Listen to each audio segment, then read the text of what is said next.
பொய்களின் மொத்த உருவம் நரேந்திர மோடி அப்படின்னு சொன்னா மிக ஆகாது. நேத்து பாருங்க, பாம்பன் ரயில் பாலத்தை இனாகிரேட் பண்ணி வச்சுட்டு அவர் பேசும்பொழுது சொல்றாரு, இன்று நான் ராமர் பாலத்தை தரிசித்தேன். ராமநவமி நாளான இன்று இலங்கையிலிருந்து திரும்பும் வழியில் ராமர் பாலத்தை ஹெலிகாப்டரில் இருந்து நான் தரிசனம் செய்தேன். அயோத்தியில் சூரிய திலகம் நடைபெறக்கூடிய அதே நேரத்தில் தற்செயலாக தற்செயலாக ராமர் பாலத்தை இவர் தரிசிச்சாராம்.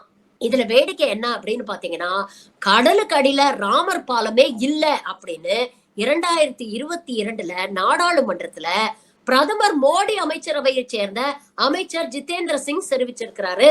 அது மட்டும் இல்ல, ராமர் பாலம் இருந்ததாக திட்டவட்டமா சொல்ல முடியாது. இஸ்ரோ சேட்டலைட் எல்லாம் வச்சு நாங்க ஆராய்ச்சி எல்லாம் பண்ணி பார்த்துட்டோம்.